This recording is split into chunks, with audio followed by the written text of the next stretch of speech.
Au niveau du prochain conférencier, le Dr Hugo Chapdelaine est immunologue à l'hôpital Notre-Dame ici à Montréal. Il est également chercheur à Axe Infection-Immunité et Inflammation au centre de recherche du Centre hospitalier universitaire de Montréal.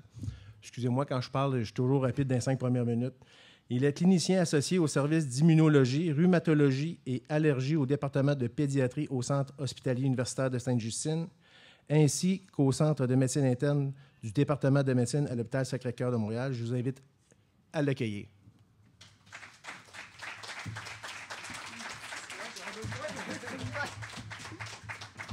Ça prendrait des marches pour monter ici. Enfin, alors, bonjour à tous. Merci de votre assistance et merci de la belle présentation. Donc, c'est moi qui je suis un des médecins responsables du programme d'immunologie clinique au CHUM et surtout responsable du programme qui s'en vient de transition entre le Centre hospitalier universitaire Sainte-Justine et le CHUM, ce dont nous allons parler aujourd'hui. Rapidement, finalement, ça, c'était plus pour l'aspect en angioédème héréditaire. Bon, j'ai des conflits d'intérêts au niveau des pharma, mais tout l'argent que je fais avec ça, ça s'en va, merci, à la Société canadienne de leucémie lymphome pour laquelle je suis marathonnier. Je ne fais pas une scène avec les conférences, finalement. C'est ça que je suis en train de dire. Donc, première statistique qui est assez choquante, parce que là, aujourd'hui, on va parler de transition, c'est qu'au Canada, 15 % des jeunes nord-américains, en fait, sont atteints d'une maladie chronique. 15 %, c'est un jeune sur 6. Quand on dit maladie chronique, c'est maladie chronique qui va avoir un impact sur sa qualité de vie ou son fonctionnement. C'est énorme. Je suis tombée de ma chaise quand j'ai lu le chiffre. C'est sûr qu'il y a des degrés différents. Il y en a qui sont un asthme sévère, il y en a qui sont une immunodéficience, il y a plein de maladies, mais c'est quand même un chiffre qui est significatif. Qu'est-ce qu'on sait aussi? Oui, bon, je me suis trompée dans ma slide, c'est pas grave. Que maintenant, les patients survivent, alors qu'auparavant, on avait peu de traitements, notamment dans le diabète, dans le déficit immunitaire. Et là, les gens ont un diagnostic pédiatrique et se rendent à l'âge adulte. Avec la survie prolongée, on a vu que malheureusement, le système adulte n'était pas capable de les accueillir. Et cette absence de continuité-là dans les études a clairement été associée avec un paquet de problèmes. Un risque de perte au suivi, parce que personne ne peut les recevoir, une non-compliance au traitement, des effets négatifs sur la santé, des séquelles, d'autres choses comme ça. Et il y a même vraiment démontré une diminution de la survie et une diminution de la qualité de vie. Pourquoi c'est comme ça?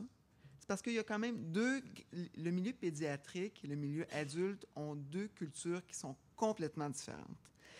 En milieu pédiatrique, on est axé sur la famille, on a une approche plus globale, les soins sont adaptés au développement parce que, veut pas, les enfants évoluent, changent de stade et on implique les parents. Généralement, on est outillé avec des équipes multidisciplinaires. Donc, on voit les patients en groupe avec l'infirmière, la travailleuse sociale, la nutritionniste, tout le monde est là. Alors qu'en milieu adulte, ça ne fonctionne pas de même. L'approche est beaucoup plus centrée sur le patient et l'investigation plutôt que tout le monde qui est autour et dépend que le patient il soit autonome et indépendant. Donc, la culture du milieu adulte suppose que le patient est capable, il comprend sa maladie et il est capable de la gérer lui-même. De plus, on fonctionne beaucoup plus en équipe interdisciplinaire. Donc, au lieu que ce soit tout le monde assis ensemble qui voit le patient, c'est chacun voit le patient de son côté et dit, t'en parleras à un, t'en parleras à l'autre. Ce qui est souvent problématique, c'est de passer d'un système à l'autre. Chacun a son avantage et son inconvénient, mais c'est un choc comme patient de passer d'une culture à une autre. Quand les gens arrivent dans le milieu adulte, et là, les études sont très claires, il y a 3 grands problèmes dont les cliniciens adultes, entre guillemets, se plaignent. Que les patients ne respectent pas les plans de traitement qui sont proposés, que les patients ne connaissent pas leur maladie et que les patients ne sont pas capables de gérer leur maladie, d'appliquer un plan d'action, de savoir quand consulter, quand s'auto-traiter. Et nécessairement, il y a des impacts qui sont non médicaux, mais tout à fait mesurables.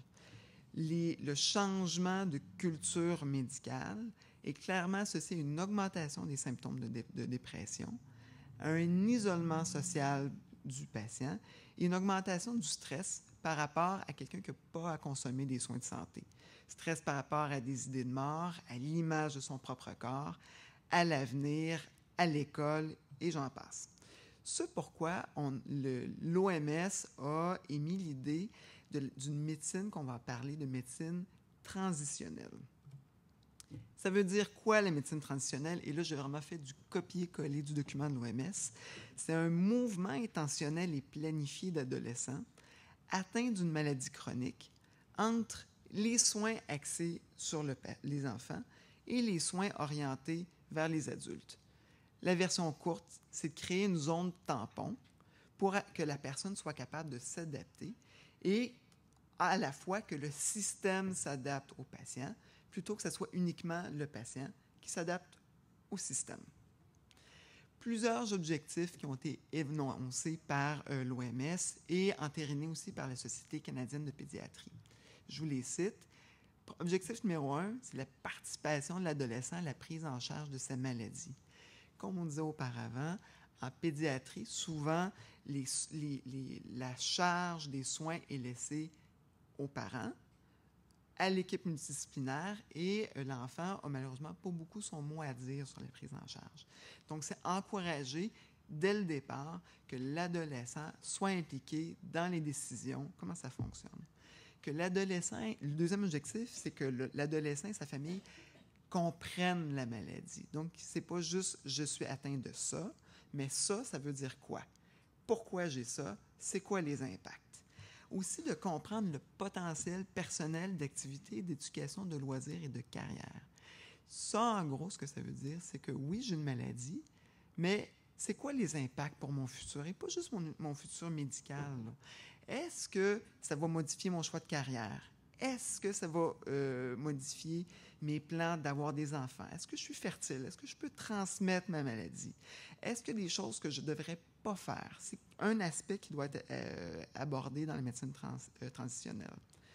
L'achèvement des tâches du développement de l'adolescent.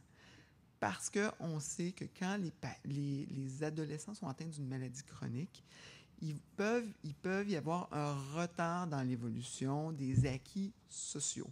Parce qu'ils peuvent être ostracisés parce qu'ils ont une maladie, parce qu'ils ont un traitement à se donner, parce qu'ils sont plus absents de l'école puis il y a moins d'activités de socialisation.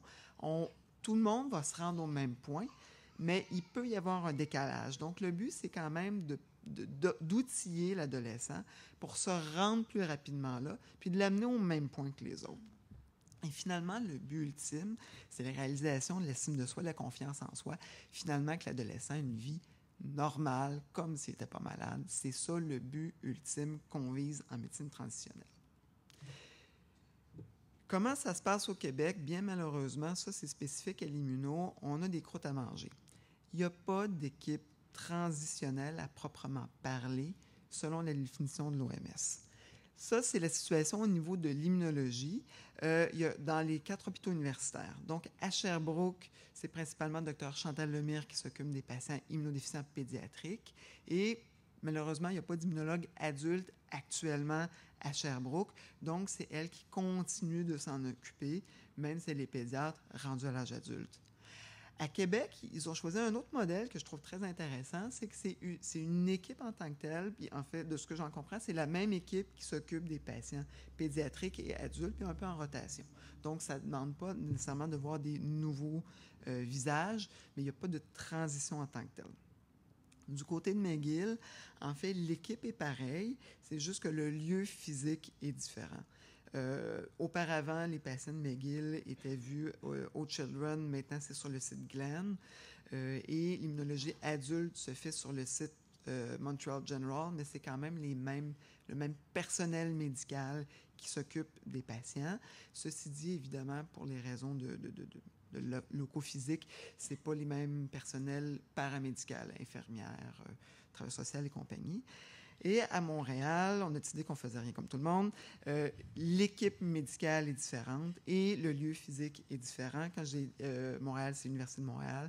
Donc, le suivi pédiatrique se fait à Sainte-Justine et le suivi adulte se fait au Centre hospitalier universitaire Montréal, présentement sur le site Notre-Dame, et bientôt on déménagera dans le nouvel hôpital. Avant, c'était... puis là, je vais parler de mon centre parce que c'est celui que je connais le mieux. On faisait les choses un peu tout croche. Et dans une démarche de migration vers une vraie médecine transitionnelle, mais on a encore des croûtes à manger. La première étape, je pense qui était la plus urgente, c'est qu'on a eu des pertes au suivi, des patients qui sont tombés dans le trou noir de la montagne du Mont-Royal entre Sainte-Justine et Notre-Dame. Pour empêcher que la situation se reproduise, ce qu'on a décidé de faire, c'est que la première visite de consultation avec moi, qui est le médecin traitant milieu adulte, se fait à Sainte-Justine maintenant pour rencontrer le médecin traitant Sainte-Justine, rencontrer les infirmières, rencontrer les autres intervenants, puis avoir accès au dossier. Parce que c'est aussi bête aussi que d'avoir accès au dossier papier quand on passe par les archives. Il peut y avoir jusqu'à 1 an et demi d'attente. Fait que c'est bien beau, mais les patients, pendant 1 an et demi d'attente, il y a quand même le temps de développer d'autres complications, on a besoin d'informations. Fait que maintenant, quand la consultation de transition se fait, j'ai tout à ma portée, puis physiquement, sur mon vélo, j'amène les trucs à Notre-Dame. Mais il y a d'autres choses qu'on pourrait faire mieux, puis c'est de ça qu'on va se parler dans 2 secondes. Qu'est-ce qui se passe ailleurs au Canada? Et là, je vous dirais que la Colombie-Britannique est un pionnier mondial par rapport à la médecine transitionnelle grâce au programme qui s'appelle On Track. C'est un programme qui est sur toute la province, mais si vous voulez consulter sur On Track, il y a le site du programme et aussi sur le BC Children's Hospital, qui est celui qui pilote un peu le projet. Ça vaut la peine de le voir. On Track, en fait, puis le Sick Kids a aussi son programme qui s'appelle Good to Go. Les 2 programmes se ressemblent un peu, pas mal de la même façon.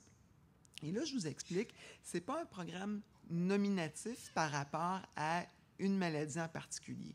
Ces 2 programmes-là sont basés sur le fait d'une clientèle qui va changer de milieu, qui est adolescente avec des besoins pour prendre en charge plus l'aspect biopsychosocial, puis les amener à un milieu adulte.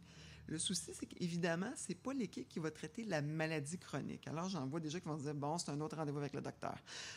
Oui, mais c'est vraiment pas un rendez-vous prise de sang, évaluation physique. C'est plus un rendez-vous avec l'adolescent de comment ça se passe à l'école. Est-ce que tu as des amis? Est-ce que tu es au courant de ta maladie, mais aussi des impacts? Est-ce que tu es au courant de santé sexuelle? C'est quoi tes consommations d'alcool? Vraiment, puis pour vraiment que ça soit séparé. Et l'autre rôle de cette équipe-là, c'est aussi de s'arrimer pour, OK, oui, tu as un déficit immunitaire, on a identifié qui va s'en occuper, mais tu as aussi un problème ORL avec des otites à répétition. Est-ce qu'on a identifié quelqu'un qui va pouvoir s'occuper de toi en ORL en adulte? Est-ce qu'on t'a attribué un médecin de famille? C'est un rôle de coordination, de coordonnateur, ces cliniques-là. Je vous cite le programme On Track parce que, comme je vous dis, c'est vraiment celui qui est cité partout dans le monde et celui qui est le mieux organisé. Puis je vous invite vraiment, si c'est un sujet qui vous intéresse, à aller voir le site. Le programme On Track est enclenché à l'âge de 10 ans. Et là, oui, 10 ans, ça peut sembler être jeune, mais, et là, je fais une petite parenthèse sur le point de vue, un point de loi spécifique au Québec, c'est qu'à partir de 14 ans, le mineur peut consentir seul à ses soins de santé. Donc, 14 ans, c'est jeune. S'il peut choisir, il faut qu'il soit outillé à comprendre ce que ça veut dire consentir. Ça veut dire comprendre sa maladie, comprendre c'est quoi les impacts, comprendre c'est quoi les avantages et les inconvénients d'un traitement. Et ça prend des outils, une capacité. Et ça se prépare. C'est pas à 13 ans et 11 mois qu'on dit, bien, mon grand, à partir du mois prochain, tu es capable, débrouille-toi, c'est une décision à prendre. Fait qu'il faut commencer tôt. Petite parenthèse, par exemple, le refus d'un mineur. La loi dit que le mineur peut accepter, mais que le mineur, s'il le refuse, le tribunal a le droit de renverser le refus, alors que ce n'est pas le cas chez l'adulte. Donc, une espèce de zone grise entre 14 et 18 ans. Et vous, comme parent, peut-être vous ne saviez pas, mais si jamais votre enfant est hospitalisé et qu'il ne veut pas que vous le sachiez, l'établissement, la seule obligation qu'ils ont, c'est de vous aviser que votre adolescent est à l'hôpital s'il est hospitalisé, non pas à l'urgence, pour plus de 12 heures et ils ne sont pas tenus de vous dire où il est ou pourquoi il est là. Donc, ça aussi, c'est quand même quelque chose. Et là, je ne veux pas être alarmiste, mais sachez que la loi prévoit ça et que du coup, il faut quand même que faut préparer vos adolescents à faire face à toutes ces nouvelles responsabilités qu'ils vont avoir à partir de 14 ans. On vient au programme On Track. Le programme On Track a plusieurs principes directeurs et je vous les cite. Vous allez reconnaître quand même les principes de l'OMS, mais c'est formulé un petit peu différent. Donc, évaluer et suivre l'évolution de l'estime de soi et de l'identité personnelle. Le soutien à l'autonomie personnelle et de l'indépendance. On parle beaucoup d'outils là-dedans.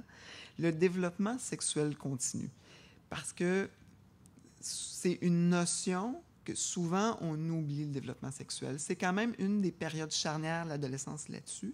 Et si on focus sur la maladie chronique, on oublie qu'il y a d'autres choses qui se passent à côté, et notamment cet aspect-là qui s'acquiert exclusivement pratiquement à l'adolescence. L'atteinte de la stabilité psychosociale, la planification continue, donc l'éducation, la carrière, la gestion des finances nécessairement, et l'adoption d'habitudes de vie saines, parce que ça doit être des gens avec des maladies chroniques, ça demeure des adolescents. Il va y avoir du peer pressure, il y a des gens qui vont essayer de fumer, le cannabis, pas grave, il y a des endroits aux États-Unis où c'est permis, l'alcool, il faut tester une bonne brosse. Il va y avoir des expériences qui sont normales et qui font partie de l'adolescence, mais il faut aussi, de façon proactive, renseigner les adolescents sur les habitudes de vie saines et adéquates. Comment ça fonctionne, le programme On Track? Il y a vraiment des dépliants qui sont remis et il y a le site Internet aussi qui existe. Avec, vous allez voir, 2 trousses. Il y a une trousse du patient, puis il y a la trousse du parent et de la famille. Et les trousses se ressemblent, mais je vais quand même vous annoncer les principes directeurs. La trousse du patient, puis on va la voir tout de suite après, c'est basé sur systèmes qui sont la voix. Je vais tout vous ressortir la trousse, ça va être plus clair après, vous allez comprendre. La voix, l'action, le lien, la planification, la santé sexuelle et la sécurité. Alors, du côté de la famille, c'est plus équipe médicale. Ceux qui ont été cités, relations de couple et sécurité. Je vous reprends les différents. Malheureusement, j'ai fait du copier-coller du site d'On Track parce que je n'ai pas trouvé de version en français. Et je pense que ce serait en passant un beau projet avec l'APIC qu'on pourrait peut-être essayer de développer parce que c'est des outils qui sont déjà montés, qui sont bien faits et que ça ne serait peut-être pas très, très compliqué. Quand vous allez sur le site, la première étape, c'est une espèce de checklist pour voir de où on part. Et ensuite, si vraiment il y a des objectifs qui ne sont pas atteints, il y a des activités qui sont suggérées ou des références qui sont suggérées pour atteindre l'objectif en tant que tel. Donc, ici, on a le voice, qui est l'idée d'avoir une voix, d'être capable d'exprimer ces choses. Donc, les objectifs qui devraient être atteints, puis je vais vous faire une traduction libre en tant que telle, c'est je demande aux gens, au personnel médical qui s'occupe de moi, des questions sur ma santé. Par rapport à je laisse les autres poser la question sur moi ou je laisse les autres déterminer quelles devraient être les questions. Je rencontre le personnel médical moi-même tout seul. Je suis capable de décrire ma maladie aux autres.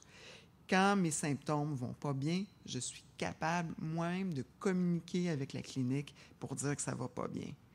Je visite mon médecin de famille. À 14 ans, il faudrait déjà, surtout avec la situation actuelle au Québec, il faudrait identifier un médecin de famille. Donc, j'ai pris en charge de me trouver un médecin de famille et j'essaie de le rencontrer.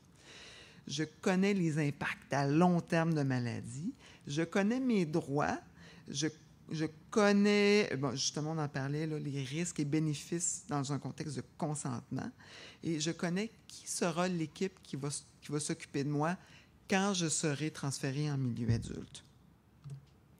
Au niveau de l'action, à ce moment-là, ça aussi, c'est vraiment une prise en charge, mais on est plus, je vous l'ai cité, là, je connais mes allergies, je connais le nom de mes médicaments, je connais les effets indésirables de mes médicaments. Je suis capable de prendre mes médicaments par moi-même. Et ça, c'est le particulier, notamment en déficit immunitaire. Je suis capable de me donner moi-même mon traitement, ou je serais capable d'expliquer comment me donner mon traitement. Je comprends mes tests sanguins, je suis capable de me rendre pour aller faire mes tests. Et j'ai un plan d'action que je suis capable moi-même de mettre en action. J'accélère un petit peu, comme on a pris du retard, puis je ne les citerai pas tous. Mais je connais le réseau qui s'occupe de moi.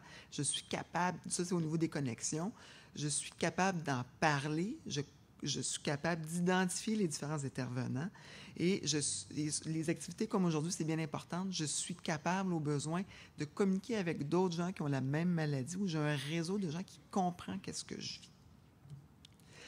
Le planning futur, donc, je suis capable de parler de ma maladie à mes professeurs, à mes collègues. Je sais quoi faire pour obtenir des accommodements si j'en ai besoin. J'ai un numéro d'assurance maladie, un numéro d'assurance sociale et je le connais. Ensuite, peut-être les autres choses qui seraient importantes. Je sais si j'ai des limitations au niveau éducationnel, professionnel. Au niveau de la santé sexuelle, je sais si ma maladie a un impact sur ma santé sexuelle. Je connais les éléments de santé sexuelle. Je sais si je suis fertile et je sais si je peux transmettre la maladie. Et finalement, au niveau de la sécurité, je suis capable de prendre des choix nutritionnels adéquats. Je sais si l'alcool, les drogues, le tabac ont un impact sur ma santé, sur mes médicaments. Et je sais si j'ai des restrictions au niveau de la conduite et de l'activité physique. Évidemment, on ne s'attend pas qu'un jeune de 10 ans réponde oui à tout ça. Le but, c'est vraiment de créer un cadre sur, à 18 ans, où on devrait être rendu, d'identifier ce qui a déjà été réalisé, où il y a des failles, puis d'outiller en tant que tel pour se rendre jusque-là. Et c'est là, en tant que tel, où les équipes de transition priment. Comment on fait ça? Bon, on peut référer à des sites qui existent déjà. Comme je disais, OnTrack, selon moi, est le meilleur site qui existe sur la question. Mais il y a des choses qu'on peut faire mieux. Et notamment, malheureusement, ce qu'on ne fait pas présentement à Sainte-Justine et qu'on va remédier bientôt, c'est expliquer la politique de transition. Avant, il y a des gens qui ont appris qu'à 18 ans, ils ne pouvaient pas rester dans un hôpital pédiatrique. Et ils ont appris ça à la dernière minute des nuits. C'était un choc terrible. Il faut aviser que malheureusement, le suivi pédiatrique, ça a une fin. C'est évident que c'est une équipe, l'équipe de Sainte-Justine et les gens qui ont posé le diagnostic, qui ont été la première équipe médicale. Il y a des liens extrêmement forts. Mais pour des raisons administratives, financières, de ressources, il faut que le transfert soit fait éventuellement dans un milieu adulte. Et aussi parce que les milieux pédiatriques n'ont pas nécessairement l'équipement ou la connaissance pour traiter des maladies adultes. Mais c'est quelque chose qui se prépare, c'est quelque chose qui s'annonce. Et peut-être que c'est quelque chose qu'on ne faisait pas de façon assez proactive dans les équipes pédiatriques, d'annoncer que ce suivi-là avait une fin, puis d'expliquer comment ça se passe, la transition. On ne vous lâche pas, débrouillez-vous, là. Il y a un cadre autour de ça actuel, puis un cadre qui va être amélioré. La deuxième des choses, souvent, qu'on va suggérer, qui sont suggérées dans les principes cadres, c'est de faire une portion de la rencontre médicale sans les parents. Pas toute l'équipe, parce que souvent, les parents aussi trouvent ça dur, puis ils disent, bien, mon adolescent, peut-être qu'ils ne seront pas capables de me raconter qu'est-ce que tu as discuté. Mais il faut aussi que l'adolescent apprenne à décrire ses symptômes et lui-même à communiquer. Il y en a spontanément qui le font très bien, puis il y en a qui arrivent dans mon bureau à 18 ans qui ne sont pas capables juste de verbaliser qu'est-ce qui se passe parce qu'ils n'ont jamais été confrontés à le faire, parce que les parents l'ont toujours fait pour eux, parce qu'ils sont gênés, parce qu'ils n'ont pas le vocabulaire pour le faire. Puis c'est quelque chose qui se développe, qui se pratique. Fait que dès le début de l'adolescence, on va encourager. Puis c'est pas non plus parce qu'on veut mettre les parents à la porte, là. C'est vraiment juste de développer cette aptitude-là. Certaines équipes le font, puis je trouvais ça mignon, c'est de faire un témoignage de graduation. Par exemple, à Good to Go, quand l'équipe qui fait le programme, qui est séparée de l'équipe médicale, quand ils ont évalué que tous les objectifs avaient été atteints, ils font un certificat qui prouve que they're good to go. Ils sont prêts à se rendre en milieu adulte et ça sert un peu de rite de passage. Puis ce serait peut-être, c'est une avenue qui pourrait être considérée. Et finalement, les lettres de transition. Donc, parfois, il y a des transitions qui se passent bien, puis des fois, il y a des transitions qui se passent moins bien. Par exemple, c'est vraiment dans le cas de déficit immunitaire, il y a souvent plusieurs médecins d'impliqués dans le dossier. Puis parfois, disons, en cardiologie, ils sont bien structurés. En immunologie, on commence à structurer de façon plus formelle. Mais en ORL, il n'y a pas encore de structure de transition. Fait plusieurs programmes ont opté l'idée d'une lettre cadre expliquant les problèmes de santé, puis avec les informations les plus importantes. Ça aussi, c'est quelque chose sur lequel on travaille. Au niveau du patient, souvent, c'est des choses qui existent, mais qu'il va falloir renforcer. La documentation écrite sur la maladie, via la PIC, via SIPO, via d'autres choses, ainsi que les groupes de support et les journées de formation pour le patient et les familles. C'est un peu les choses qu'on fait aujourd'hui. Les autres stratégies qui sont intéressantes, et là, vraiment, qui sont centrées sur le patient, c'est le passeport santé format portefeuille. C'est une traduction libre, mais en fait, c'est un feuillet qui rentre dans le portefeuille puis qui explique le nom, le numéro de RAMQ, la maladie, les médicaments, les contre-indications et compagnie. Mais ce qui est intéressant du passeport santé sous forme de portefeuille, c'est qu'on demande à l'adolescent de le préparer lui-même. Et d'un, ça demande l'exercice de face, la responsabilisation. Puis ça nous permet d'évaluer la compréhension de la maladie et de valider certaines informations. Puis ensuite, ça reste quand même un outil de communication avec les autres médecins en cas d'urgence parce que ça reste dans le portefeuille. L'autre stratégie qui a été adoptée par Good2Go à Toronto, que je trouve hyper intéressante, et là, je ne l'ai pas traduit, là, c'est My Health 3-Sentence Summary. Parce que vraiment, le facteur numéro 1 qui sort dans les études, c'est que les adolescents ne sont pas capables de communiquer puis d'expliquer qu'est-ce qui se passe. Fait que c'est un exercice en 3 phrases. La première phrase, en fait, il faut qu'ils soient capables de dire leur nom, leur âge, puis qu'est-ce qui se passe. C'est quoi leur maladie? La deuxième phrase, c'est quoi le plan de traitement général? Et la troisième phrase, c'est qu'est-ce qui se passe pas bien aujourd'hui? Fait que c'est un exercice qu'on peut faire pour les aider à verbaliser, à développer un vocabulaire qui est adéquat. Et ça va les préparer à plus tard, dans le sens que quand ils vont se présenter vers leur médecine de famille, aux urgences, la réalité de la médecine adulte est que vous n'avez pas 15 minutes, 30 minutes pour exprimer c'est quoi le problème. Fait que c'est un exercice de compréhension, de condensation de syntaxe pour être capable vraiment d'expliquer où est le truc. Dernier point sur lequel je voulais aborder aujourd'hui, c'est la préparation au milieu adulte. Et ça, c'est valable autant chez nous que dans les autres milieux. Comment on se prépare à une première visite dans le milieu adulte? Et premièrement, ça prend tout le temps un nouveau numéro de dossier. Que ce soit à McGill ou chez nous, comme c'est dans un autre site, malheureusement, les numéros de dossier ne sont pas transférables d'un hôpital à l'autre. Chaque hôpital a une démarche différente et ça, c'est important de se renseigner. Deuxième point qui semble extrêmement niaiseux, bien, la planification du transport ou du lieu physique de la clinique. Exemple que je connais bien, à Notre-Dame, Sherbrooke et Papineau sont en rénovation depuis au moins 5 mois. Pour traverser, ça prend à peu près 3/4 d'heure et il n'y a plus d'arrêt d'autobus devant l'hôpital. Ça a amené des gens qui sont arrivés à 1h l'après-midi alors que le rendez-vous est à 10h le matin, puis que j'étais déjà partie aller faire une clinique ailleurs. Donc, ça demande quand même, surtout pour la première fois, au moins de planifier c'est où l'hôpital, comment on se rend. Même chose pour le lieu physique de la clinique. Encore là, je parlais de mon hôpital. Le cinquième étage du pavillon Mayou devient le 2e étage du pavillon Deschamps. Il faut le savoir quand même. Ça, il y a des ressources sur le site de l'hôpital, mais c'est pour ne pas créer un stress indu, c'est possible d'aller valider sur le site Internet où est-ce que ça se trouve, comment on se rend, où est la meilleure entrée. Finalement, la documentation nécessaire, généralement, on va demander que vous arriviez avec soit la demande de consultation et ou le résumé, ou en fait tout ce que votre médecin du milieu pédiatrique vous a fourni. Malheureusement, trop souvent, c'est resté sur le frigo, dans l'enveloppe, pas oublier de le prévoir avant la visite. Les autres choses qu'on va vous demander, c'est la carte d'hôpital ou la carte d'assurance maladie pour pouvoir faire l'ouverture finale du dossier. Bon, comme je disais, la demande de consultation, le résumé de dossier. ne pas oublier la liste de médicaments et idéalement la liste de questions à adresser. Parce que souvent, les gens arrivent, c'est un nouveau milieu, ça fait peur, c'est les adultes. Dans la salle d'attente, il y a des vieux tousseux, il y a des vieux cracheux, il y a la dialyse. Tout ce qui, pour un adolescent, ça choque, c'est très, très déstabilisant.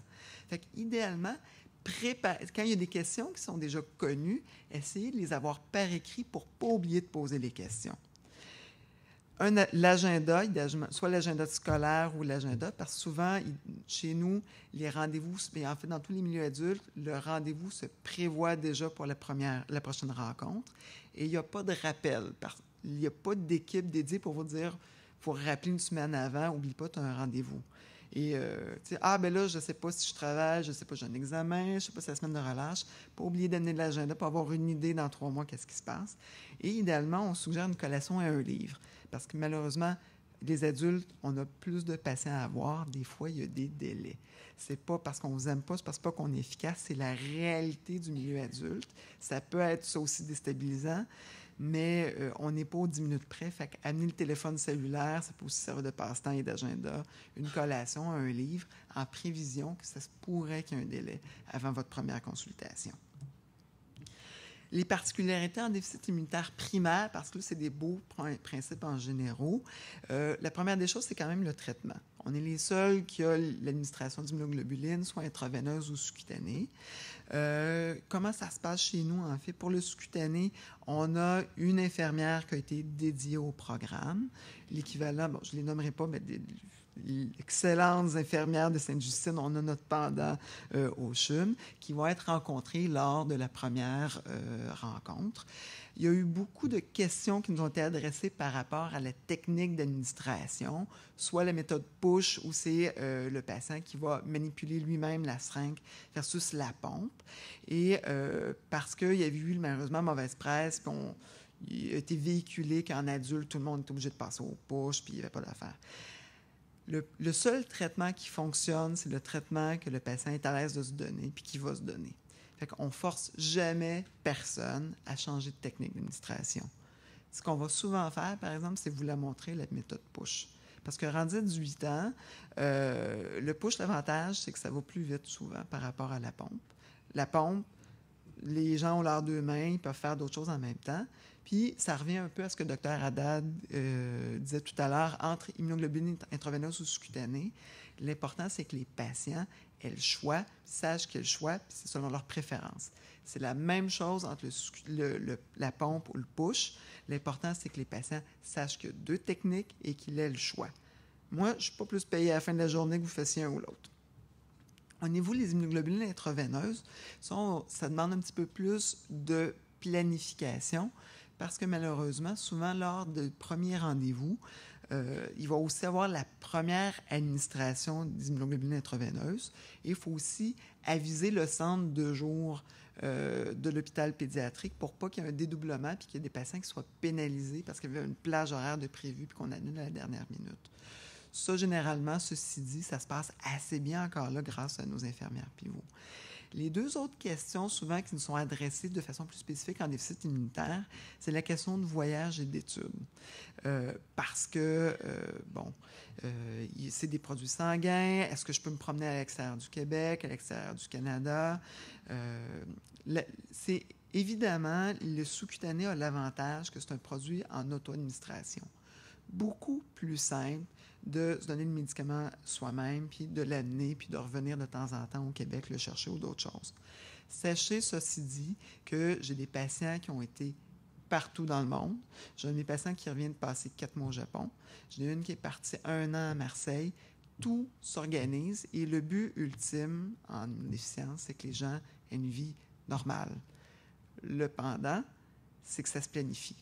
Si vous nous avisez une semaine d'avance que vous partez 1 an à Marseille, comme ça s'est passé, ça ne marchera pas. Je vais vous dire, vous menez le billet d'avion, décalez ça de 2-3 mois, puis là, vous allez le faire votre année. Mais il y a quand même beaucoup de démarches parce qu'il faut trouver un répondant au site d'accueil, soit au niveau du voyage à long terme ou des études. Il faut trouver une banque de sang. Il faut souvent s'entendre avec la compagnie d'assurance.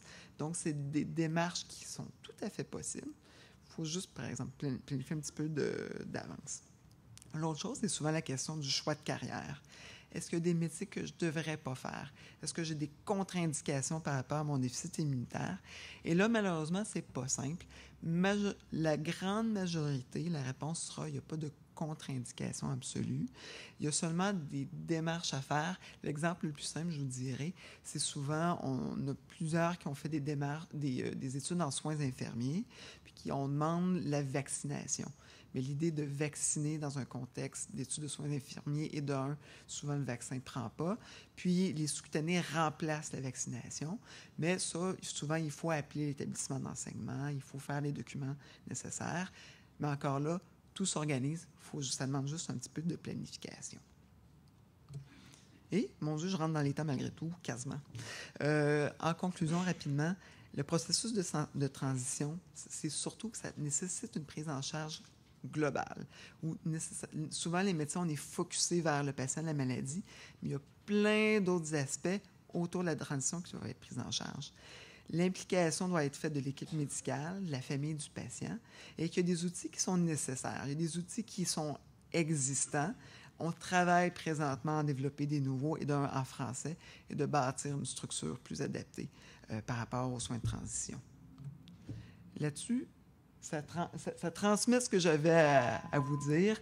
Avez-vous des questions, des commentaires, des points qui vous sont faits hérisser le poil des bras? Je ne sais pas.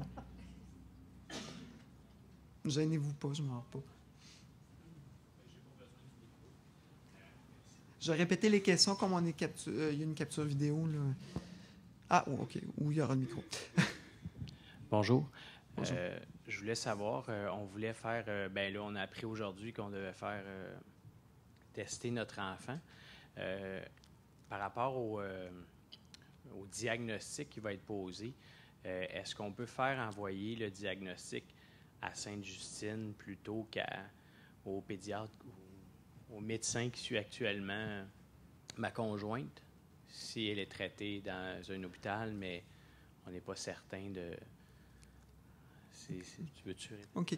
Oui, je comprends votre question. En fait, non, mais l'idée, c'est que... là, c'est vraiment le cadre légal.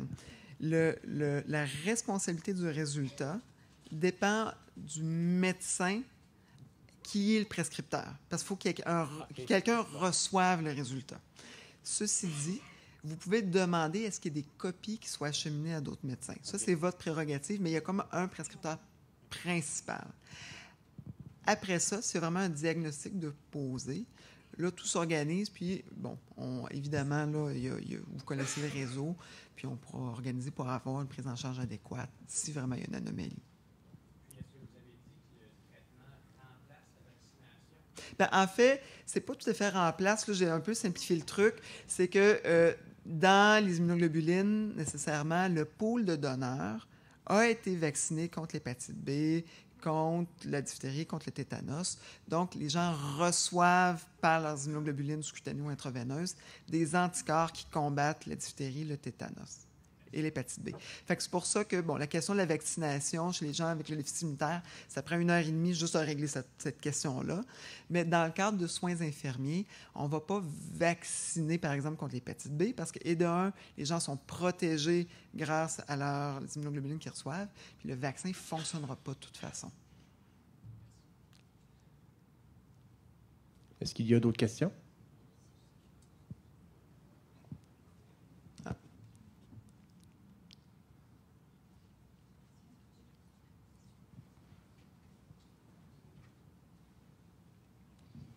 Je veux excuser mon français. Moi, j'étais diagnosé avec le système immunitoire quand j'étais 18 ans. J'ai des jumeaux qui ont le même système immunitoire que moi. Y a-t-il des avancements, des résultats que s'ils ont commencé très jeunes à prendre le IVIG, que dans leur adolescent ou quand ils sont adultes, qu'ils vont peut-être jamais prendre leur transfusion? Est-ce qu'ils vont améliorer leur système dans le futur? OK. Il y a plusieurs aspects à cette question-là. Ce qui est clair, c'est que ce qu'on sait, c'est qu'un traitement tôt d'un déficit immunitaire, c'est clairement la clé à prévenir les complications à long terme. Parce que vous ne voulez pas le devenir, à cause des infections répétées, il y a des patients qui vont développer des problèmes, des atteintes pulmonaires, des atteintes digestives, d'autres choses comme ça. Puis, plus on commence tôt, moins il va y avoir d'infections répétées, soutenues, et moins on va créer de dommages ou de séquelles reliées à ces infections-là. Par rapport à la question sur est-ce que le fait de commencer tôt a un impact, après, tout dépend vraiment du déficit immunitaire sous-jacent. C'est quoi le mécanisme? C'est quoi la cause? Puis ça mériterait vraiment qu'on en parle à côté là, de le problème là, ciblé de votre déficit immunitaire à vous. Oui. Oui, bonjour. Bonjour. Pour revenir sur la question des vaccins, là, Oui. ça soulève une question chez moi. Donc, il y a via ce qu'ils reçoivent déjà plein de vaccins. Est-ce qu'on serait possible d'avoir une liste de ces vaccins-là? Ce serait intéressant dans la mesure où s'il y a à recevoir des vaccins, que ce soit à l'école ou qu'on sait d'avance que ce n'est pas nécessaire parce que ça ne fonctionnera pas de toute façon. Bon, comme je disais, j'ai peut-être un peu sursimplifié le truc. Chaque déficit immunitaire il y a certains vaccins qui vont fonctionner, d'autres qui ne fonctionneront pas. Fait que le plus simple, ce qu'on va souvent encourager, c'est que ça soit discuté avec le médecin traitant pour vraiment, dépendamment de c'est quoi le déficit immunitaire, c'est quoi le traitement, si oui ou non les vaccins sont efficaces, inutiles, contre-indiqués. Ça dépend vraiment, comme je dis là, du type de déficit immunitaire à ce moment-là. Oui, bien, en fait, ça mérite, encore là, on parlait de transition, là, mais au niveau pédiatrique, de dresser, selon le diagnostic du type de déficit immunitaire, parce qu'on est rendu à 400 déficits immunitaires différents. C'est certain qu'il n'y a pas une réponse qui s'applique à tout le monde, mais vraiment d'adresser la question spécifiquement lors d'une rencontre médicale, est-ce qu'il y a des vaccins qui sont oui, non, peut-être ou contre-indiqués? Oui. Par rapport au vaccin, mais le vaccin contre la grippe, oui. Qu'est-ce qu'on fait avec ça? Bon, le vaccin pour la grippe. Je n'étais pas censé parler de transition, moi. Bon, le vaccin pour la grippe, il y a plusieurs choses. Le vaccin c'est un vaccin en injection qui est complètement... il n'y a plus de virus dedans. Fait qu'il n'y a aucun cas où vraiment il est contre-indiqué. La contre-indication, dans le cas des virus, c'est dans certains cas, quand c'est un vaccin vivant atténué, ou dans certains types de déficits immunitaires, on aurait peur de déclencher la maladie, même si le virus est affaibli, mais est encore vivant. Donc, ce risque-là n'arrive pas dans le contexte du virus de la grippe en injection. La question subséquente, c'est si mon système immunitaire n'est pas bon, est-ce que je perds mon temps à me faire vacciner? Deux choses. Dans les poules, entre autres d'immunoglobulines, parce que la majorité des gens dans cette salle, c'est probablement des déficits humoraux, donc par manque d'anticorps. Il y a un délai entre, évidemment, le moment où le plasma a été pris puis le moment où les immunoglobulines vont être données. Donc, les anticorps qui sont dedans reconnaissent la grippe, mais la grippe d'il y a 1 an, 2 ans, 3 ans. Le virus mute, nécessairement, la grippe. C'est pas que ces anticorps-là vont être inefficaces contre l'influenza, mais on va être potentiellement sous-optimaux. De plus, il y a les anticorps, mais il y a quand même aussi d'autres voies dans le système immunitaire qui vont combattre la grippe et qui peuvent être élicitées grâce au vaccin pour la grippe. Fait que moi, ma politique, et dans plusieurs consensus, c'est que même si le vaccin ne fonctionnera pas nécessairement aussi bien, on vaccine quand même pour la grippe. Surtout que la grippe, chez un patient avec un déficit immunitaire, c'est tough. Fait que moi, on vaccine tout le monde, mais on va vraiment favoriser le vaccin en injection qui est complètement inactivé versus le nouveau vaccin en spray nasal qui, lui, est le vaccin vivant atténué.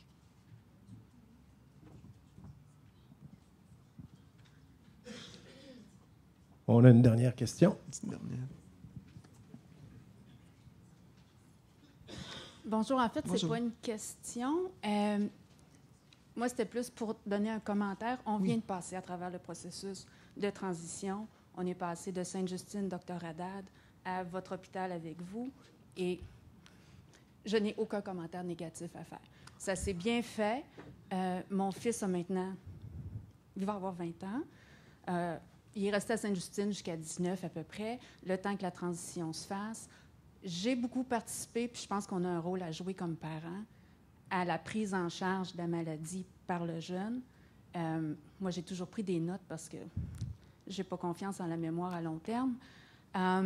Mais ça aide et j'ai demandé à mon fils de prendre la relève. Il va au rendez-vous, puis je lui demande « Prends des notes. » « Oui, mais je vais m'en souvenir dans 6 mois. » Non, prends des notes. Qu'est-ce qu'on te dit? Qu'est-ce qu'il faut que tu fasses? C'est quand ton prochain rendez-vous? Parce que moi, il faut que je décroche à un moment donné. Il faut que tu prennes la relève.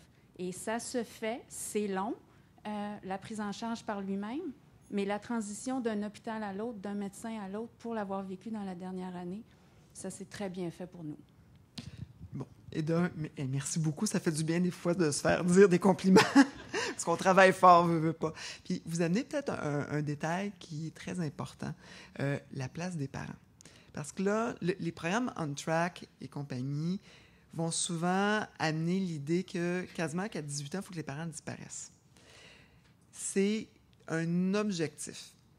Puis il y a des adolescents qu'à 14 ans, le parent peut déjà partir. Puis il y en a qu'à 24 ans, il faut encore que le parent soit là. C'est pas one response fit all, c'est une démarche. Puis malheureusement, il y a des programmes dans d'autres spécialités où vraiment à 18 ans, les gens vont se faire dire bonjour, monsieur le parent, c'était la dernière fois qu'on se voit dehors. C'est pas l'approche qu'on a prise. C'est vraiment à optimiser selon le patient qui est devant nous. Oui, dernière question. Je vais la répéter pour que ce soit plus vite, parce que sinon je vais prendre tout le temps de Dr. Vin. Oui. Je voudrais juste savoir, par rapport à la santé sexuelle, comment préparer notre jeune, c'est quoi l'information? Où on peut la trouver? OK. Moi, je ne sais pas qu'est-ce qu'il y a de spécifique. En fait, dans la majorité des cas, il n'y aura pas vraiment d'impact sur la santé, parce que le programme On Track, comme je disais encore là, c'est général. Fait qu'il y a des maladies où il y a clairement un impact. Dans le contexte de déficit immunitaire, c'est plus au niveau parfois de certains déficits immunitaires qui vont être plus à risque, entre autres de condylome, de choses comme ça. Mais ça, c'est l'aspect très, très maladie, mais c'est indissociable de santé sexuelle en général. Donc, souvent, on va retrouver l'information au niveau c'est plus des CLS6, c'est plus des C3S, en tout cas. Merci, les CIUS, ou les CIS, qui ont généralement des cliniques d'information au niveau de l'adolescence. Au niveau de Sainte-Justine, il y a aussi la clinique des adolescents. Au niveau du travail social, au niveau d'On Track, il y a des ressources en tant que telles, mais c'est surtout de ne pas oublier que quand on focus trop sur la maladie, on oublie d'autres stades de développement, dont celui-là, puis qui méritent d'être adressés à part entière. Je dirais que c'est peut-être un petit peu moins d'impact dans le contexte de déficit immunitaire que d'autres maladies. Exemple très bête, patient avec arthrite rhumatoïde juvénile, c'est bête, les premières relations sexuelles, il y a des positions qui sont inconfortables. Fait qu'il c'est aussi basique que ça, là. Fait qu'il faut discuter de, tu as de la synovite à tel endroit, il y a telle autre option qui existe. C'est clairement comme ça. Puis c'est des petites niaiseries, des fois, mais qui doivent être adressées. Oui? Est-ce qu'il y a du support pour les parents quand le jeune est plus entre la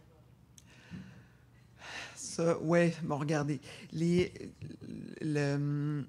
C'est le grand écueil actuellement entre le milieu pédiatrique et le milieu adulte. Le milieu pédiatrique a quand même accès à psychologue, travail social, médecine de l'adolescent, gens spécialisés là-dedans, alors qu'en adulte, du moins chez nous, je crois que je ne suis pas sûre que McGill a plus de ressources que nous nécessairement de ce point de vue-là, on n'a rien. C'est débrouille-toi avec tes troubles. Puis souvent, notamment au niveau du travail social, pas que les travailleurs sociaux adultes sont pas bons, mais ils sont dans une optique de relocalisation, personnes en perte d'autonomie, congé à l'hôpital. Ils sont pas dans la dynamique de maladie chronique. Ils connaissent pas ça, c'est pas leur expertise. On est en démarche pour essayer de développer cette expertise-là, mais c'est un processus de moyenne longue haleine. Donc, ça s'en vient, mais c'est plus ou moins disponible à l'heure actuelle, malheureusement. Mais ça s'en vient. Là-dessus, merci beaucoup de votre attention. Je laisse la place. Merci beaucoup, Dr. Chapdelaine.